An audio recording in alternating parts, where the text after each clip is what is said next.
BMitch and Finlay, 1067 The Fan. I'm fired up. On it. One of my favorite news, talk ball with Will Brinson from CBS Sports joins us now. You can follow him at Will Brinson, Brinson. What's up, dude? How are you? What's up, man? How you doing? We are good, dude. We are kind of just doing our thing. I want to ask you a question, BMitch, and I don't want to lead the witness here. Washington is in the playoffs, a 12-win season, really just a remarkable string of magical late wins. However, they only have one win against a current playoff team. Do you think that matters? I mean, maybe, yeah, probably. Like, I think when you look at the strength of the record, like, I think you can make a case that, and particularly in the AFC, maybe a lot less in the NFC, that this, and this is not unusual. We saw this in 2006, I guess, and maybe again, 2006, where, you know, there were all these teams at the top. Like, the playoff race was kind of boring relative to a normal 7-team, you know, expanded NFL playoff race, just because the league is so top heavy. And so I do think that having beaten the competition, like the higher level competition, and you see teams, I think it's like the Ravens, Chiefs, Bills, and the Eagles maybe have all the best records against the better teams. You know, I think that might matter when you start going up against better competition. But the NFC to me is just wide open. Like, wide open. I don't think the Commanders are going to go win it. But I mean, I wouldn't, you know, put anything past Jay Daniels at this point with what he does at the end of games. And if you told me the Rams, Packers, anybody from that side of the bracket came out and played in New Orleans, I wouldn't be that shocked. But how do you agree. explain the Bengals weren't winning most of the year, but everybody was so scared of the Bengals, talking about how great they were, and the Commanders basically outpaced them? Oh, I don't know. We wanted the Bengals to be good, and prior, you know, sort of like you got these priors before the season. I think I picked the Bengals to win the division, and so, you know, when you have those BMitch, I think it tends, like, when they start sort of gravitating towards what we expected, we're like, oh yeah, the Bengals are who we thought they were. Whereas the Commanders, you know, the Commanders have Dan Quinn as a new head coach, and I think Dan Quinn. Sorry, I'm walking in from taking my dog out like an idiot. It's freezing here. It's freezing. It's so cold. I think the Commanders, and particularly Dan Quinn, you know, when he was hired, it's like, oh, Commanders got to retread, like it's a good hire, but like, what is it? I mean, Dan Quinn did an awesome job in Atlanta. Like, he had the Falcons basically about to win a Super Bowl, you know, and then Tom Brady pulled, you know, wizardry out of his rear end and, you know, has orchestrated the all-time comeback. And so, like, I trust the head coaching staff. I think Cliff Kingsbury did a great job this season with Jaden Daniels in this offense. And when things started to sort of sputter a bit, they course corrected. And so, like, yeah, I mean, I think, you know, the Commanders maybe just like, we didn't have this, you know, double-digit win playoff expectation for them this year. And so I think when the Bengals start to get hot, it's like, look out for the Bengals. But when the Commanders just keep kind of grinding their way to the playoffs, it's like, well, this team is magic and Jaden Daniels fairy dust. Yeah, I totally agree, dude. DQ was not the sexy hire, but I think he was the right hire. I think Peters should certainly be considered for executive of the year. I mean, almost every move that dude made has been a absolute slam dunk. They put something together, and then you add Jaden, just a quarterback that hits the ground running and is a stud, and you get a magical 12-win season. It's been a lot of fun, but now you turn the page, right? There's no point in talking about going 12-5 when the next one is win or done. Mm-hmm. So what do you think about this matchup with Tampa? Tampa's got horses, man. Yeah. Let's set the over-under for number of ejections in this game between just Mike Evans and Marshawn Lattimore at like a half. Yeah, dude. It exists. Those dudes hate each other. Like, it's one of the sneakiest, like, most hated rivalries, you know, in the league dating back to the NFC South times. And so I think that would be a really interesting matchup. I know I heard on that update coming in, he practiced fully, so should be good to go. That's huge against a guy like Mike Evans. Yeah. I think the Buccaneers, though, present a lot of challenges Liam Cohen's done a great job of that offense. You know, people worried Baker might come back to earth when Dave Canales left. I think Baker's been better than ever. You know, I'm curious to see how Jaden plays. You know, there's always this stigma with rookie quarterbacks in their first start. Certainly he's got a better setup than Bo Nix does in Buffalo, right? But I do think, even great rookie quarterbacks can go out there and struggle a little bit in their first start in the playoffs. And, if you look at what the Buccaneers do on defense, they're a pass funnel. I mean, they're a good defense overall, I think, at this point of the year. But, you really can't run on them. And so I think it's going to be really important for the Commanders to kind of come out. Like, Jaden Daniels has to be sharp early in the passing game, maybe use his legs some to sort of open up the run, some designed runs. And I think that's really important, how the Commanders start on offense, because Tampa's going to be able to score. Bucky Irving, Jalen McMillan, even if Lattimore wipes out Mike Evans or neutralizes him, they've got weapons on that side of the ball. Those young players for Tampa. Jason Light killed it in the draft this year. So, I really think you need to figure out a way to neutralize sort of the advantage that Tampa has and come out on offense and start hot, but you probably can't do it just by running the football. And as good as that offensive line has been for Washington this year, I think being a little aggressive with passing, with using rolling Jaden out, letting him see if he's got looks and he can use his legs. I think they need a hot start on offense through the air in order to sort of get Tampa on its heels and prevent them from becoming one-dimensional. Tampa has some had a point this season where they sputtered as well. Are they completely over that? I mean, they did come back on strong late in the season, but they did have a part where they dipped. Yeah, I mean, I think, with Tampa, I mean, they certainly were struggling out of the gate. They had a really hard schedule early. Coming out of that Week 11 bye, though, their only loss is that, the only blip on the radar is that loss to the Buccaneers. And so I think, to the Cowboys in Dallas on Monday night. And so I think, you can look at the competition down the stretch. It wasn't that hard. That's why, even when they were sort of, the record wasn't great. I think they were 4-6 maybe. It still looked like, all right, if they can get hot at all on offense, this is a playoff team because of the schedule. They pulled it off. And there's a reason it's a 3-point spread and not some, 9-point spread that we've got elsewhere. Baltimore and Pittsburgh are playing. It's a freaking 9.5-point spread. Right. If Washington won the game, it wouldn't shock me at all. I think they'll keep it close. I mean, Jaden has been magic late in games, and I just think that it's paramount that it's even early and not incumbent on this rookie quarterback in his first playoff start to try to create second half magic. I couldn't agree more. Talking with our friend Will Brinson here. Washington, and Quinn has talked about it, Jaden Daniels, players in that locker room are all cognizant that these slow starts and then having to rely on the magic late is not the formula. They want to get going faster. Right. We'll see if they're able to do it. Tampa's secondary might be the place to get that going, honestly. That's sort of what I mean is you kind of got to come out if you try to come out and just NFL teams love to come out all right, we're going to run the ball, be physical, and be, you want to be sort of conservative in these first playoff starts. I think it's really the opposite for Washington. That's sort of what the point I was trying to get across. Come out and be aggressive, push the ball down the field, get Terry McLaurin involved early and, attack them vertically or use Jaden's legs to sort of open up that run, because if you just try to pound the ball against Tampa, it's not going to work. Yeah. And I think Tampa will be able to move the ball and score. And that really puts you in a tough spot. Yeah, I agree. I want to zoom out from the Commanders Tampa game specific. I want to get into some weird, wacky coaching stuff, and then maybe some of this wild card weekend.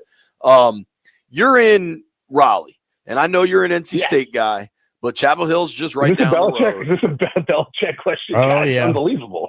Do you believe I think he's staying at Carolina, but now you're hearing, Pelissero yesterday said, the buyout might not count for another NFL job.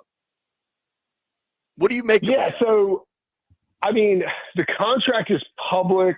I haven't formatted it because, it's I want to pretend like this isn't happening and Bill Belichick Chapel Bill isn't coaching against my beloved Wolfpack. Right. I do think that Belichick, and I wrote this, and I think that he started a dalliance with Chapel Hill as a way to sort of, remind teams, NFL teams, if he's interested, to stay on their radar. And then, wasn't really sure what jobs are going to open, because we really, obviously he's not going back to the Patriots, but, we got a slew of teams that kind of opened up. He didn't know, I don't think he thought the Raiders would open up after 1 year. And I don't think anybody did. Antonio Pierce did a press conference on Monday, right? Right. So I think he still wants to coach in the NFL. I think everybody knows that, right? No bleep Sherlock, Scoot, right? He wants to coach in the NFL. He wants Shula's record. It didn't look like there was going to be a spot that would fit him that would definitely open up at the point that he was talking with Chapel Hill.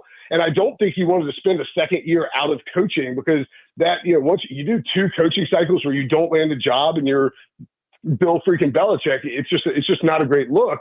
The buyout, though, it drops to $1 million on June 1st, after June 1st, 2025. So, in 6 months, it drops to $1 million.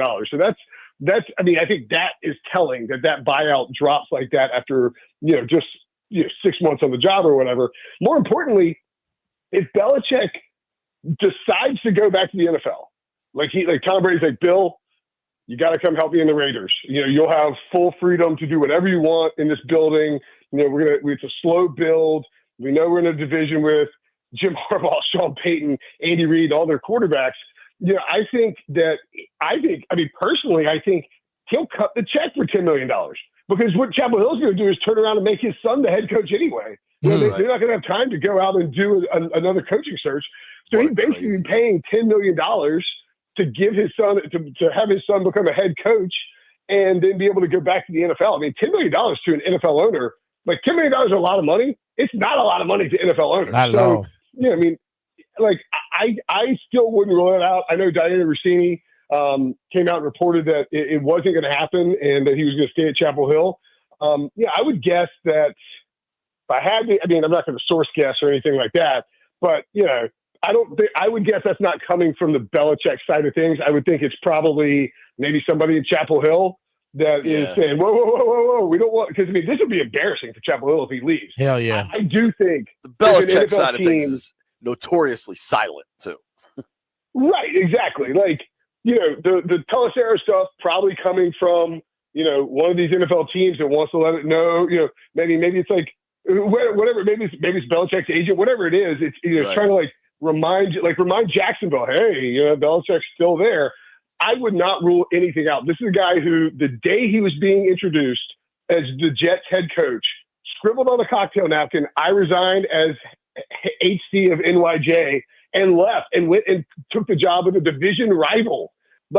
He is not afraid to walk away from something if he believes it will build his legacy and give him the best chance to win and become unquestionably the greatest of all time. Absolutely. Oh, Let's I'm fascinated with that. Let's run through Wild Card Weekend. Talking with Will Brinson, CBS Sports. Give him a follow at Will Brinson, Brinson. Dude, you got any upsets? Anything you like out of the expected this week? Yeah, I got I think the Packers are live to beat the Eagles, and this is not necessarily the Eagles have some fatal flaw that the Packers are going to expose. Jordan Love, if anything, Jordan Love's banged up. Christian Watson now out for the year. But I just think I wouldn't be shocked if Jordan Love hadn't thrown a pick since Toyotathon began or whatever the meme is. But we saw this not to the same extent. He came into the playoffs a lot hotter last year than he did this year. But he's in control of the offense. They're playing great football. They're probably a division winner.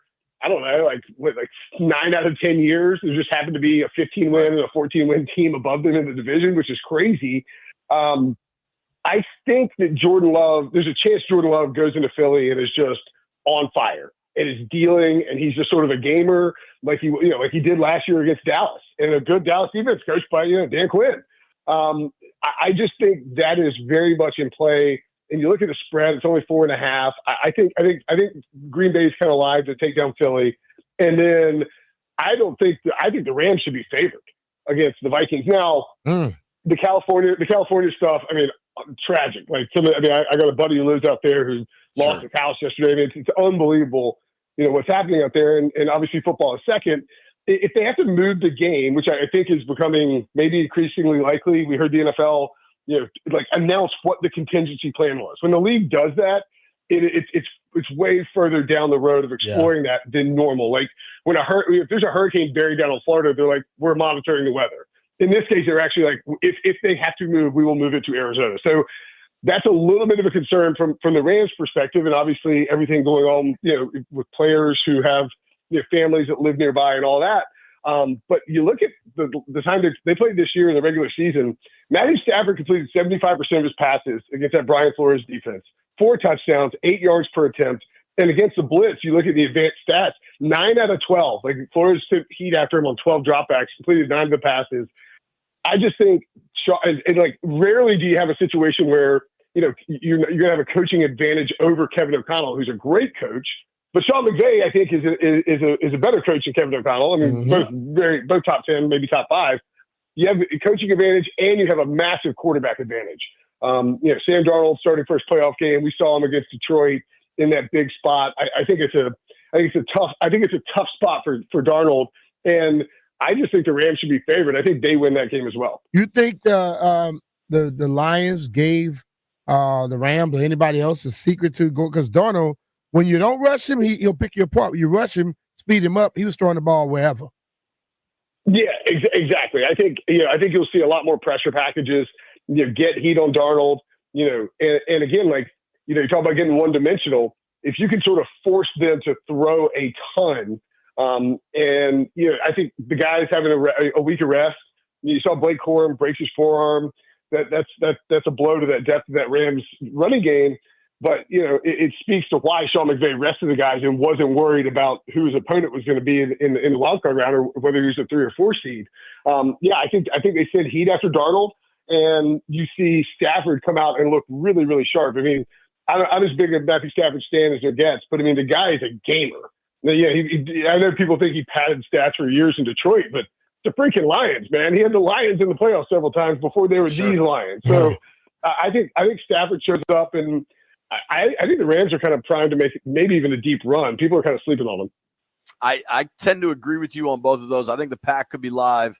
I like the Rams. I think the Bills might keep that relatively close in Buffalo. I don't think the weather will scare them. I don't know. It's going to be – I can't wait. Sounds like you like Washington too. Yeah, I think it'd be I've got Tampa winning and covering. It's a 3-point spread, right? Like I think it'll be I think if Washington's down, Jaden will find a way to bring them back in the second half. I just worry. We talk about it with the Magic and stuff like that. It's still a little tougher to do in the playoffs. Tampa's can run the football. I just worry like if they don't. If Washington comes out hot and keeps it even to halftime, then absolutely. Like I think they're primed to upset the Bucs, and wouldn't shock me if they won regardless. But I do think I'm a little concerned about how they look in the first half, and I think that's an unknown with a rookie quarterback, and just sort of the game plan you get from Cliff. Yeah, well, and they've struggled in first halves for the last month. One number I like a lot. I don't know if you've seen this. My boy Bakari showed me this last night. Commanders to win from behind, so trailing at any point, is plus 225. That's trailing at any point. So like if the Bucs go get a field goal, like that's it. I'd almost rather bet that than like bet the Commanders money line. Yeah, I mean, I think you probably get more juice out of it too. Brinson, for sure. Thank you, buddy. All right, appreciate you. Appreciate you, brother. Hey, anytime, JP. See you, BMitch. Hey, bro. Will, did you see there's a panic set in Nashville during the draft weekend? How bad is that timing? I know it's brutal, man. And it's on. And they announced it on Hauser's birthday too, so it's going to be like a killer show. I'm sure. And it's a weekend. It'd be awesome. And meanwhile, we'll be covering Move the draft in Nashville, Roger. Thank you, buddy. All right, buddy. See you, man. Will Brinson, great job. CBS Sports. Give him a follow. Check out his podcast at Will Brinson.